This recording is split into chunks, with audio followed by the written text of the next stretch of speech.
नमस्कार दोस्तों, मैं हूं आपका साथी, आपका दोस्त विजेश्वर निर्दोष।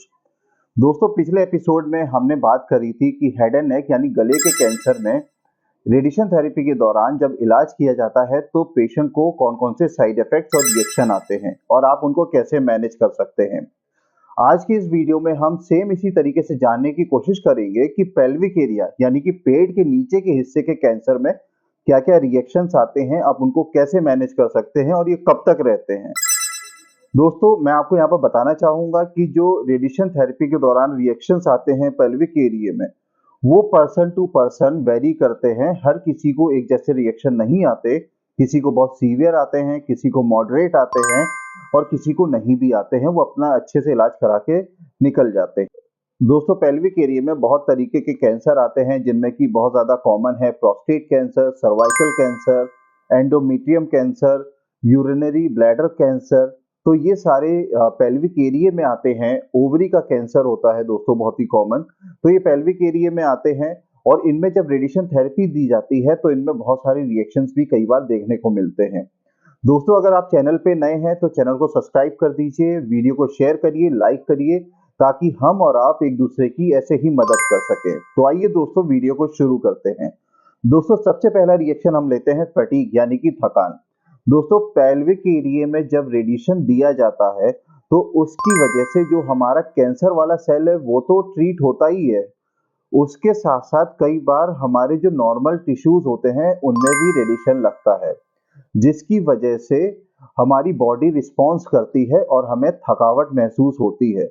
क्योंकि जब हमारे नॉर्मल सेल्स डैमेज होते हैं तो बॉडी उसको फिर से बनाना शुरू करती है, और जबकि कैंसर के सेल डैमेज होते चले जाते हैं, वो दोबारा नहीं बनते हैं। तो इस प्रोसेस में बहुत सारी बॉडी की एनर्जी लगती है, जिसकी वजह से हमें थकान महसूस होती है। दूसरा पॉइंट ये है दोस्तों कि हमारा मेंटल स्ट्रेस और हमारी फिजिकल स्ट्रेस की वजह से भी हमें बहुत ज़्यादा डिप्रेशन या फिर एंजाइटी के कारण थकावट महसूस होती है। सेकेंड मोस्ट कॉमन रिएक्शन आता है दोस्तों स्किन चेंजेस। जिस हिस्से में हमारा रेडिएशन चल रहा है पेल्विक के एरिया में, वहां पर स्किन का कलर एक हफ्ते के बाद से चेंज होना शुरू हो जाता है। कई बार वो काली पड़ जाती है, कई बार हमारी स्किन निकलने लगती है और कई बार उसमें छाले पड़ने लगते हैं। दोस्तों, ये रेडिएशन के साइड इफेक्ट्स होते हैं, ये हफ्ते भर के बाद से आना शुरू हो जाते हैं और ये डिपेंड करता है, किसी में आते हैं, किसी में बहुत ही कम आते हैं और किसी में नहीं के बराबर आते हैं। अगर आपको इसकी वजह से डिस्कम्फर्ट हो रहा है तो आप इसके लिए मेडिकल मैनेजमेंट अपने रेडिएशन ऑन्कोलॉजिस्ट से ले सकते हैं।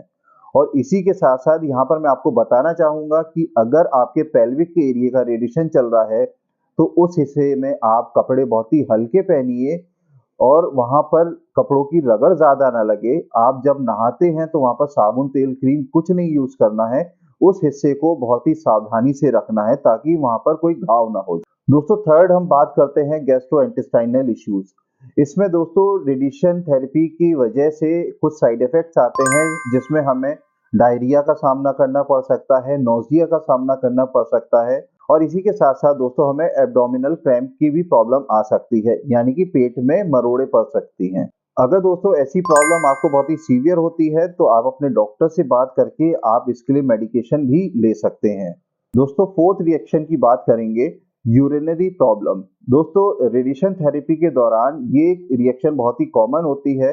इसमें यूरिन कई बार हमें बहुत ही रुक रुक के आती है, या हमें कई बार यूरिन के साथ ब्लड भी आ सकता है, या यूरिन हमें बहुत ही फ्रीक्वेंट आ सकती है, या यूरिन करने में हमें बहुत ज़्यादा पेन भी फील हो सकता है। तो अगर ऐसी प्रॉब्लम आपको फेस करते हैं तो आपको अपने डॉक्टर से मिलने की ज़रूरत है, आपको रेडिएशन ऑन्कोलॉजिस्ट से मिलने की ज़रूरत है, ताकि आप इसके लिए कुछ मेडिकेशन ले सकें और आप अपना ट्रीटमेंट अच्छे से कंप्लीट कर सकें। दोस्तों, फिफ्थ रिएक्शन की हम बात करते हैं सेक्सुअल डिस्फंक्शन। दोस्तों, ये स्त्री और पुरुष दोनों में ये प्रॉब्लम आ सकती है। स्त्रियों में दोस्तों वजाइनल ड्राइनेस और वजाइना का जो रास्ता होता है वो नैरो हो सकता है और इंटरकोर्स करते हुए काफ़ी पेन फील हो सकता है। दोस्तों, सेम प्रॉब्लम ऐसे ही पुरुषों में भी आ सकती है और उनके अंदर सेक्स के प्रति रुचि कम हो जाती है। अगर दोस्तों आप ऐसी कोई प्रॉब्लम फेस कर रहे हैं तो उसके लिए आपकी काउंसलिंग पहले से ही हो जानी चाहिए, ताकि आप इन सब साइड इफेक्ट्स के लिए ऑलरेडी अवेयर हो सके। सिक्स पॉइंट की दोस्तों हम बात करेंगे फर्टिलिटी इश्यूज। दोस्तों, रेडिएशन थेरेपी के दौरान बहुत ज़्यादा चांसेस होते हैं इनफर्टिलिटी के। तो रेडिएशन की वजह से खासतौर से ओवरी के कैंसर के केसेस में महिलाओं में इनफर्टिलिटी होने के बहुत ज़्यादा चांसेस होते हैं। अगर आपको इस तरीके के कैंसर की प्रॉब्लम है, पेल्विक एरिया में चाहे कोई भी कैंसर हो, तो इसके लिए आपको अपने डॉक्टर से खुल कर के बात करने की ज़रूरत है, ताकि आपको पहले से पता हो कि आपके साथ क्या प्रोसीजर किया जा रहा है और फ्यूचर में आपको उसके परिणाम किस तरीके देखने के लिए मिलेंगे। पेल्विक के एरिया में जब ओवरी जैसे कैंसर बनते हैं और जहाँ पर रेडिएशन थेरेपी के द्वारा इलाज किया जाता है, तो कई केस में इनफर्टिलिटी का भी सामना महिलाओं को करना पड़ता है। सातवें रिएक्शन की दोस्तों हम बात करेंगे लिम्फेडिमा।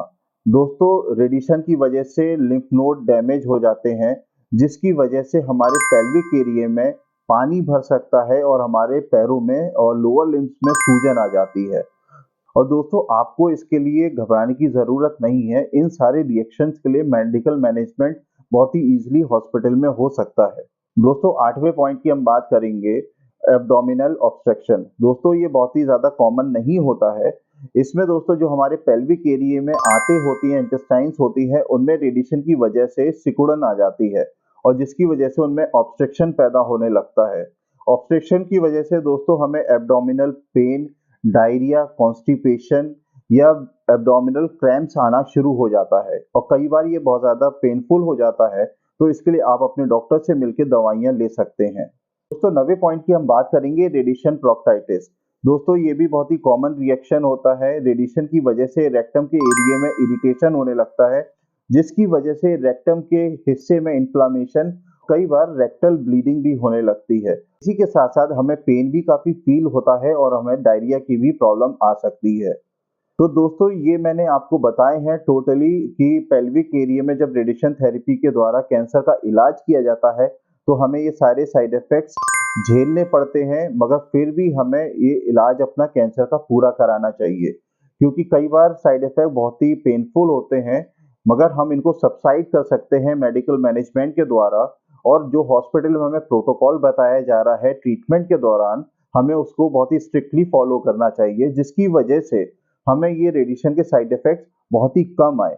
दोस्तों मैं आपको यहाँ पर एक बात नोट कराना चाहूँगा कि जो भी आपको हॉस्पिटल में इंस्ट्रक्शन दिए जाते हैं, वो बेसिकली आपके साइड इफ़ेक्ट्स को कम करने के लिए दिए जाते हैं, ताकि आप अपना ईज़िली कैंसर का इलाज पूरा करा सकें।